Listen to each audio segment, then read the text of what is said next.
राजस्थान विधानसभा में नेता प्रतिपक्ष टीकाराम जूली अपने एक दिवसीय दौरे पर पहुंचे अजमेर। अंबेडकर सर्किल पर संविधान निर्माता बाबा साहेब डॉक्टर भीमराव अंबेडकर को दी श्रद्धांजलि किया याद। निजी कार्यक्रमों में लिया हिस्सा। मीडिया से बातचीत के दौरान भाजपा को जमकर कोसा। राजस्थान विधानसभा में नेता प्रतिपक्ष टीकाराम जूली रविवार को अपनी एक दिवसीय यात्रा पर अजमेर पहुंचे। यहां उनका अजमेर शहर जिला कांग्रेस के निवर्तमान अध्यक्ष विजय जैन के नेतृत्व में कांग्रेसियों ने स्वागत किया। इसके बाद सर्वप्रथम उन्होंने जयपुर रोड स्थित अंबेडकर सर्किल पर संविधान निर्माता बाबा साहेब डॉक्टर भीमराव अंबेडकर को माल्यार्पण कर श्रद्धा सुमन अर्पित कर याद किया। इसके बाद ख्वाजा मोइनुद्दीन चिश्ती की दरगाह में चादर पेश कर अमन चैन और देश में भाईचारे की दुआ मांगी।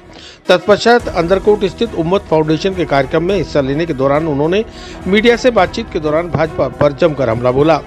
जूली ने भाजपा की नीतियों को समाज को बांटने वाली मानसिकता करार दिया।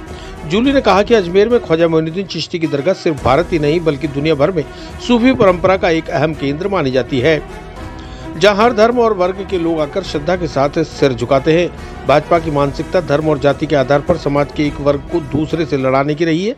आज यह मानसिकता पूरी तरह से उजागर हो चुकी है, लेकिन देश के सभी वर्गों को संयम बरतना होगा। जूली ने भाजपा नेता द्वारा की गई विवादित टिप्पणी या कार्य का जिक्र करते हुए कहा कि पिछले दिनों भाजपा नेता ने जो किया उसे दोहराने की आवश्यकता नहीं है। वह घटना पूरे देश को मालूम है। उस घटना ने भाजपा सरकार की सोच और उसकी असली मानसिकता को देश के सामने उजागर कर दिया है।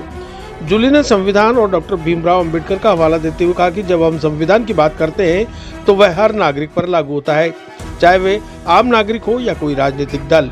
उन्होंने यह भी कहा कि देश की एकता, अखंडता और सामाजिक सौहार्द बनाए रखने के लिए सभी धर्मों और जातियों के लोगों को मिलकर काम करना होगा। ये समय है जब हमें बाबा साहेब अंबेडकर के दिखाए मार्ग पर चलना चाहिए और संविधान की मूल भावना को सशक्त बनाना चाहिए। जूली ने कहा कि 11 साल पहले जिन बड़ी बड़ी बातों को जनता के बीच लाकर भाजपा ने चुनाव जीता था, उनमें से कितने वादे आज तक पूरे किए गए हैं, ये जनता से ही पूछना चाहिए। अभी हाल ही में गैस और पेट्रोल डीजल के दामों में फिर से बढ़ोतरी कर दी गई, लेकिन कोई बोलने वाला नहीं है। बेरोजगारी खत्म करने, महंगाई कम करने और विकास की ऊंची ऊंची बातें करने वाली भाजपा की सच्चाई अब जनता जान चुकी है। कांग्रेस अपने संगठन को मजबूती देने के साथ ही आगामी चुनाव में भाजपा को शिकस्त देने के लिए पूरी तरह से तैयार है। वहीं कांग्रेस में फूट के सवाल पर जूली ने कहा कि ऐसा कुछ नहीं है, मतभेद हो सकता है, मनभेद नहीं है। सभी नेता, पदाधिकारी और कार्यकर्ता मिलजुल कर कांग्रेस को मजबूत बनाने के लिए एकजुट है और कार्य कर रहे हैं। जूली का अजमेर शहर जिला युवक कांग्रेस के जिलाध्यक्ष मोहित मल्होत्रा के नेतृत्व में दुपट्टा, साफा और मालार्पण कर स्वागत किया गया। जूली के साथ किशनगढ़ विधायक विकास चौधरी, निवर्तमान जिलाध्यक्ष विजय जैन सहित कुछ कांग्रेसी पदाधिकारी मौजूद रहे। इनके अलावा शहर का कोई बड़ा कांग्रेसी नेता जूली के साथ नजर नहीं आया।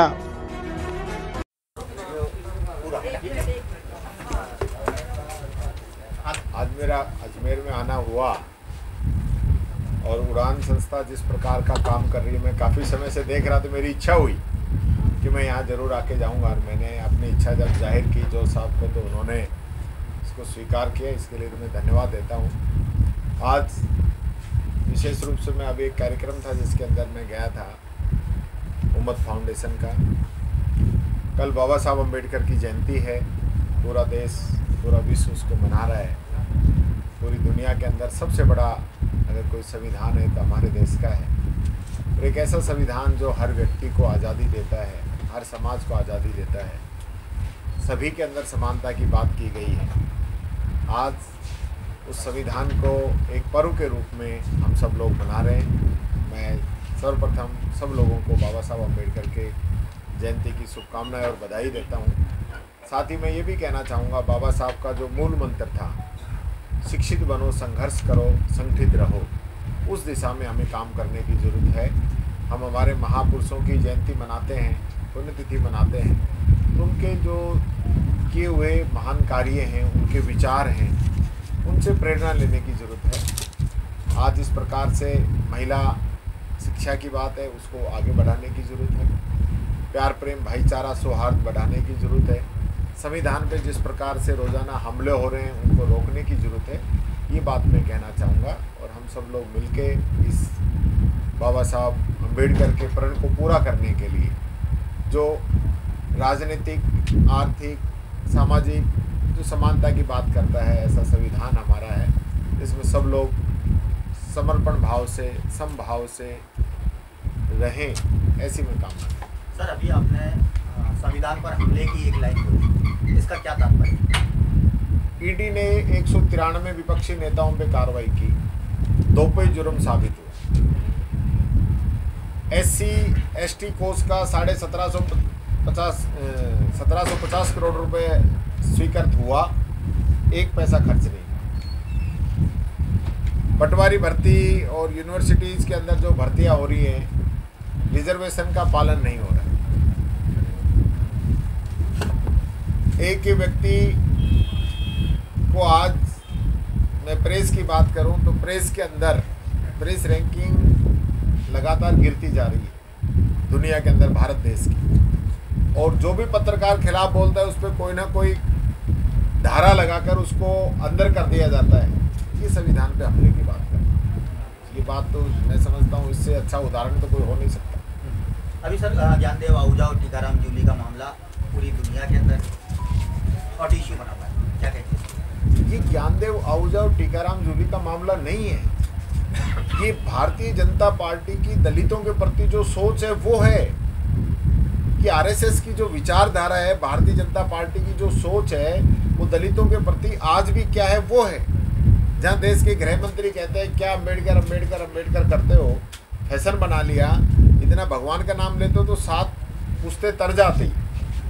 वो बात है कि देश का गृह मंत्री क्या कह रहा है, इनके मंत्री क्या कह रहे हैं, इनके विधायक पूर्व विधायक किस प्रकार से मंत्रियों को अंदर गंगाजल छिड़क के साफ करने की बात कर रहे हैं। बात ये है, इस बात को समझने की जरूरत है कि भारतीय जनता पार्टी एक एजेंडे के तहत काम कर रही है। लेकिन कांग्रेस इसका जिस तरीके से विपक्ष के तौर पे विरोध करना चाहिए नहीं कर पा रही, इस बात को मानते हैं आप? देखिए, पूरा विरोध हो रहा है, सब जगह विरोध हो रहा है। जो भी समझदार व्यक्ति है, पढ़ा लिखा व्यक्ति है, जिसने भी इस चीज़ को सुना है, कांग्रेस पार्टी की बात नहीं कर रहा, भारतीय जनता पार्टी में भी कुछ एक लोग हैं जिन्होंने इस घटना की निंदा की है। आम पब्लिक, सर्व समाज ने इस घटना की निंदा की है। पूरे देश के अंदर इस घटना की निंदा हुई है। और कांग्रेस में तो हमारे राष्ट्रीय अध्यक्ष मल्लिकार्जुन खड़गे साहब ने कह दिया, राहुल गांधी जी ने कह दिया, तो फिर और किस प्रकार का विरोध चाहिए?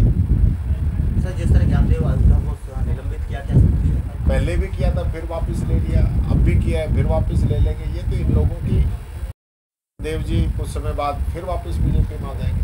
इतनी बड़ी घटना हुई, आप कह रहे हो कांग्रेस ने प्रदर्शन नहीं किया, बीजेपी के तो मुख्यमंत्री प्रदेश अध्यक्ष तक का बयान नहीं आया, विरोध किया उस लेवल का नहीं। पर मैं कह रहा हूँ उनका तो बयान नहीं आया। क्या मुख्यमंत्री जी की जिम्मेदारी नहीं है कि इस प्रकार के मैटर पे बात करें? आज बीकानेर के अंदर बाबा साहब अम्बेडकर की जो बोर्ड लगा था उस पर कालिक पोती गई, क्या इनकी जिम्मेदारी नहीं है? क्या ये सरकार चला रहे, सर्कस चला रहे? इनकी समझ में नहीं आ रहा है कि ये कर क्या रहे हैं। जनता पे तो कह रहे हैं बिजली महंगी करेंगे, पानी महंगा करेंगे, पेंशन को रोकने का काम करेंगे, और जो असामाजिक तत्व जो हैं उनको प्रोटेक्ट कर रहे हैं, उन पर कार्रवाई नहीं कर रहे हैं, जिसकी वजह से रोजाना इस प्रकार की घटनाएं हो रही है। जो हमारे महापुरुष हैं उनकी मूर्तियां खंडित की जा रही है। सर, राजनीतिक गलियारे में तो ये भी चर्चा है कि आप ही की पार्टी के कुछ राजनीतिक के चलते इस तरह का घटनाक्रम हुआ है।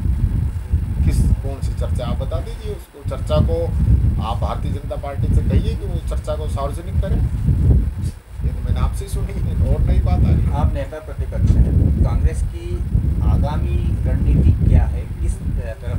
कांग्रेस का ये जो वर्ष है, ये संगठन को मजबूत करने का वर्ष है। हम मजबूती के साथ हमारे जो संगठन के जो खाली पद हैं उनको भरने का काम करेंगे। जिलाध्यक्षों का अभी नए पद हमने क्रिएट करवाए हैं, बहुत ही जल्दी नए पदों का उसमें नए लोगों को मौका दिया जाएगा। साथ ही कांग्रेस जो है हमारे प्रदेश अध्यक्ष जी के नेतृत्व के अंदर पूरे प्रदेश के अंदर प्रशिक्षण शिविर लगाएगी, जिलों के अंदर जाएंगे, हमारे कार्यकर्ताओं को प्रशिक्षित करने का काम करेंगे। ये लोग वोटर लिस्ट में जो गड़बड़ी कर रहे हैं उस चीज़ पे पूरा फोकस करेंगे कि किस प्रकार से जो फर्जी वोट ये लोग जुड़वाते हैं, करते हैं, उस पर भी कार्रवाई करने का काम। कांग्रेस गुटबाजी से क्यों नहीं उभर पाती? अब कौन सा गुट नजर आ रहा है? सभी गुट है। अब कौन सा गुट है? सारी चीजें तो आप मंच पे तो सारे कांग्रेसी नेता कहते हैं कि हम एक है, लेकिन उसी मंच पे फिर तंजिया लैंग्वेज का इस्तेमाल एक दूसरे के प्रति किया जाता है। यही हाल ही में हुआ है प्रदेश के अंदर। सचिन पायलट गुट है, अशोक गहलोत गुट अलग है। अजमेर की बात करें, अजमेर के अंदर आपके 4 पार्टी है, राष्ट्रीय अध्यक्ष खड़गे साहब है, नेता हमारे राहुल गांधी जी हैं।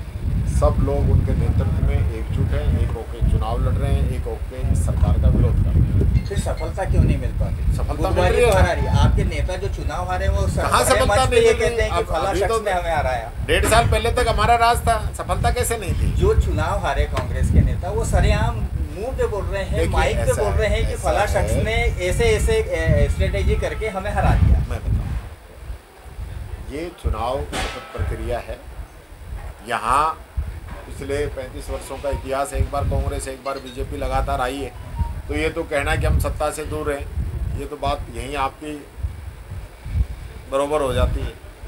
रही दूसरी बात, केंद्र के अंदर ये जो लोग आए हैं तीसरी बार आ गए, ये बात सही है, लेकिन एजेंडा क्या था?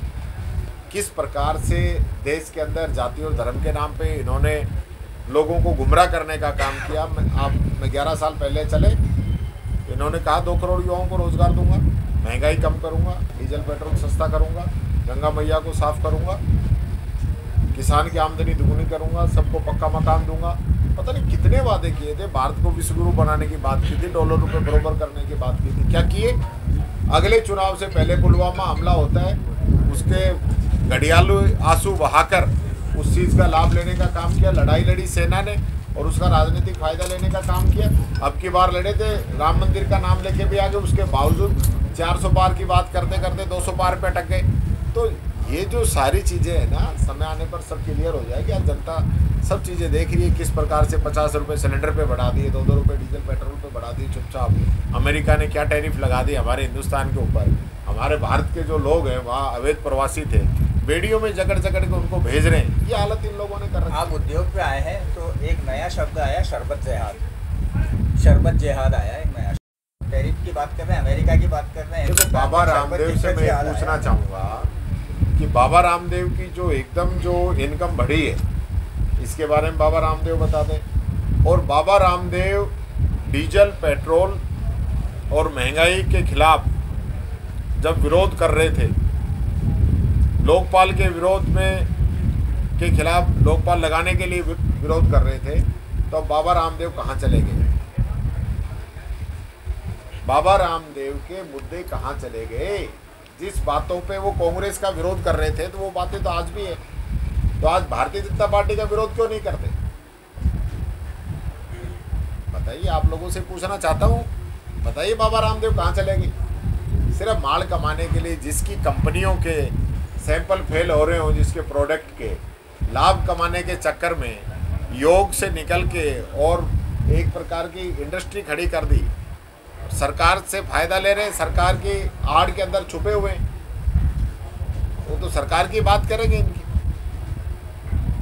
केंद्र सरकार पहले यहाँ तो चुनाव करा दें, पहले मुख्यमंत्री जी भरतपुर का तो चुनाव करा दें, नगर पालिका नगर निगम सरपंचों का तो चुनाव करा दें, वहाँ की तो जब बात करें। यानी हकीकत ये है कि एक मुख्यमंत्री अपने जिले का 1.5 साल में चुनाव नहीं करा पाया, जिला प्रमुख का, तो वो क्या देश के क्या स्टेट के चुनाव कराएंगे ये लोग? ठीक, चलेंगे सर, थैंक यू। चिरंजीवी भव भाग 1 7 चिरंजीवियों के रहस्य की वैज्ञानिक खोज करें। नरेश राघानी मधुकर की चिरंजीवी भव विज्ञान कथा और पौराणिक कथाओं का एक असाधारण मिश्रण है, जो आपको प्राचीन हिंदू पुराणों के माध्यम से एक रोमांचकारी यात्रा पर ले चलेगी। हिंदी और अंग्रेजी में उपलब्ध है। अपनी कॉपी आज ही बुक करें।